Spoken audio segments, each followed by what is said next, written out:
Hi hello good morning very good morning सगळ्यांना. आज मिस्टरांना सुट्टी होती त्यामुळे टिफिन वगैरे काही नाही. दुपारी स्वयंपाक केला आणि सकाळी नाश्त्यामध्ये पोहे केले होते.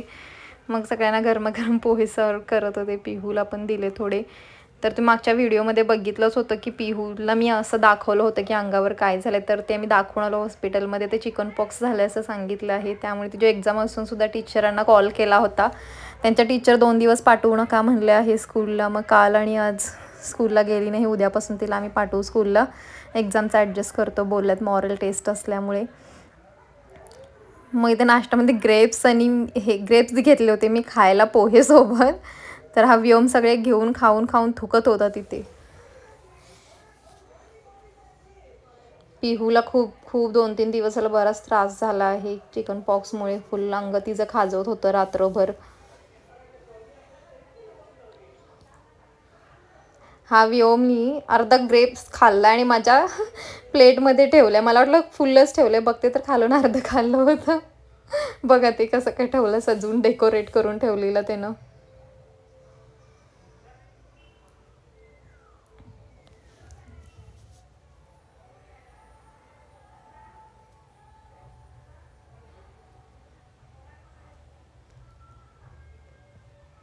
व्योम तरी काय पोहे खाल्ला नव्हता. मग पिहूला दिलेले. पिहू तर 1 तासभर बसली असेल तेवढेसे प्लेटभर पोहे खाण्यासाठी. व्योमला खीर दिली होती चारायला, त्याने ती पण नाही केली.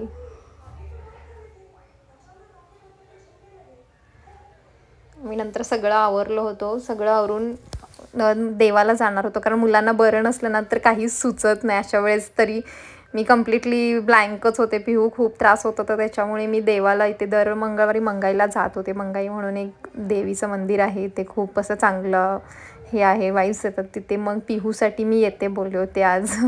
त्यामुळे आम्ही मुलांना घेऊन आवरलं, त्यांना आवरलं, उदबत्ती तेल वगैरे घेतलं होतं देवाला जायला. व्योम तिथलं ग्रेप्स प्लेटमधलं घेऊन इथे बसून खात होता बघा. खात नाही, कम्प्लीट चोकून चोकून चोकून सगळं थुकून देतो त्याचं.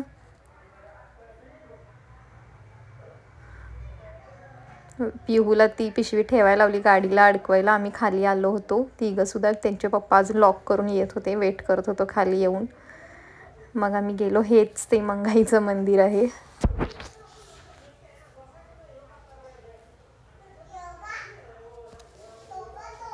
तिथे जाऊन ओटी वगैरे घेतली देवाला.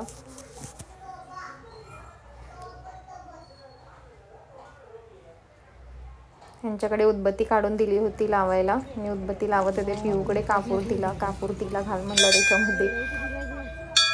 पिहू टाकते कापूर त्याच्यामध्ये. हां,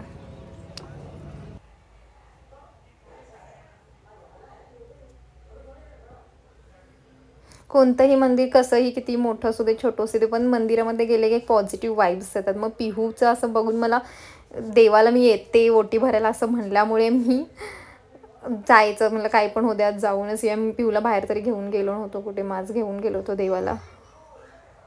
इथे देवाला तिथे बकरी वगैरे करतात नैवेद्यासाठी येऊन. आणि ऊन खूप म्हणजे खूप कडक ऊन होतं. येता येता 1-2-3 देवं करतच येतो मी घरी. आणि आजची गरमी, अजून उन्हाळा नाही आहे तरीसुद्धा इतकं गरम होत होतं ना. घरात येईपर्यंत तर डोळ्याला काही दिसे नाही, एवढा अंधार आला होता डोळ्याला. इथे व्योमची पळापळी चाललेली. अजून एक दुसऱ्या मंदिरात आम्ही आलो होतो इथे.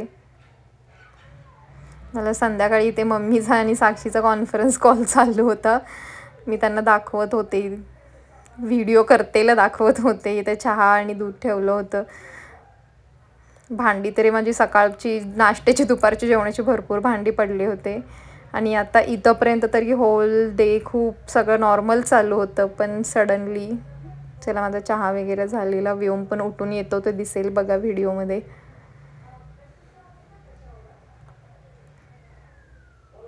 अजून मी चहा ओतला पण नाही तोवर हा उठून आला. चहा वगैरे पिलो आम्ही खाली. नंतर आंटींचा आवाज आल्यानंतर व्योम तिकडे बाहेर पण पळून गेला होता बघा, मागे लागलेला आंटीच्या खाली जातो म्हणून. हे सगळं झालं आणि अचानक सडनली माझ्या पोटामध्ये खूप म्हणजे खूप दुखायला लागलं. मळमळल्यासारखं, उलटी आल्यासारखं होत होतं, पोटात दुखत होतं, कंबरमध्ये पेन करत होतं, काही कळेना मला. धड बसता उठता सुद्धा येईना, काही चालता येईना, झोपलं तरी चैन पडेना झालेलं. मग अचानक ह्यांनी घाबरले. आम्ही दवाखान्याला गेलो थोडंसं रिलीफ वाटल्यावर. मग दवाखान्याला गेल्यानंतर डॉक्टरांनी सांगितले मूतखड्याची शक्यता असू शकते, तुम्ही आता औषधाचा कोर्स करून 4-5 दिवस बघा, कमी नाही आलं तर स्कॅनिंग करायला सांगितलं आहे. मग मिस्टरांना चिकन करतो बोललं होतं, मग असू दे म्हणून तसंच त्यांना चिकन घेऊन या म्हणलं. त्यांच्यासाठी चिकन केलं. पिऊला तरी चिकन पॉक्स झाल्यामुळे तिला चिकन खायचं नव्हतं, ती मागत होती तरी तिला दिलं नाही चिकन. तुझ्यासाठी नंतर आणूया म्हणलं. इथे व्योमच्या आत्तीचा कॉल चालू होता, त्यांना मी स्वतःहून बोलणार पण फोन काढून घेऊन बसलेला बोलत. चिकन तयार केले, भात करून ठेवला होता, तो कालचा भात होता राहिलेला. आणि भाकरी तरी मी दुपारीच बनवल्या होत्या देवासनं आल्यावर जेवणाला, मग एक्स्ट्राच बनवल्या असं रात्री चिकन आणायचं म्हणून. तर व्योम आणि पिहू बसले होते खेळत. पिहूचं नशीब थोडंफार कमी आलं होतं औषधांनी वगैरे. आणि आता देवाला जाऊन आलं तर पूर्ण खूप एक विश्वास असतो ना एक देवावर, तिथं सगळ्या तुमच्या गोष्टी नॉर्मल चालू होतात. पण माझा सडनली खूप बेकार हालत झालेली संध्याकाळी. हो, कारण पिहू लहान असतानाही मला असा त्रास झाला होता, तसंच आत्ताही झाला.